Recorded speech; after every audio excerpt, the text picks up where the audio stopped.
మంచి సలహాలు ఇచ్చారు. ఒకటి 2 ఇయర్స్ మాస్టర్సే ఆప్ట్ చేసుకోండి, 1 ఇయర్ వద్దు, ఎక్స్ట్రా టైం గెయిన్ చేయాలి మనం వేరే కంట్రీకి వెళ్ళే అవకాశం వచ్చినప్పుడు. రెండోది తప్పకుండా ఎడ్యుకేషన్ లోన్ తీసుకుంటే భారం ఉండదు, మెంటల్ బర్డెన్. మూడోది కోర్స్ స్కాలర్షిప్స్ ఉండే యూనివర్సిటీస్ ఆప్ట్ చేసుకోమని.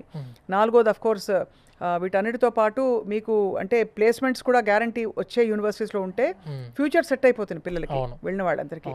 పేరెంట్స్కి కూడా ఒక రిలీఫ్. సో నాగేంద్ర గారు, మరి కోర్స్ మీరు ఇన్ని ఫెసిలిటీస్ ఇస్తారంటే మీరు అక్కడ స్కాలర్షిప్లో అమౌంట్ వాళ్ళు గెయిన్ చేసినా కూడా మీకు కూడా బోల్డ్ డబ్బులు కట్టుకోలేమో కదా స్టూడెంట్స్? ఒక్క పైసా మేము ఛార్జ్ చేయం మేడం. ఒక్క రూపాయి మీరు రీసోర్స్ కంపెనీకి కట్టాల్సిన అవసరం లేదు. ఆబ్వియస్గా ఇది మార్కెట్లో ఓపెన్ సీక్రెట్. ఇది కమిషన్ వస్తుంది మాకు యూనివర్సిటీ నుంచి. నార్మల్ వాళ్ళకంటే మీకు కనీసం 2 లక్షల నుంచి 3 లక్షల రూపాయలు డిఫరెన్స్ చూపిస్తాం మేము ఖచ్చితంగా దాని మీద.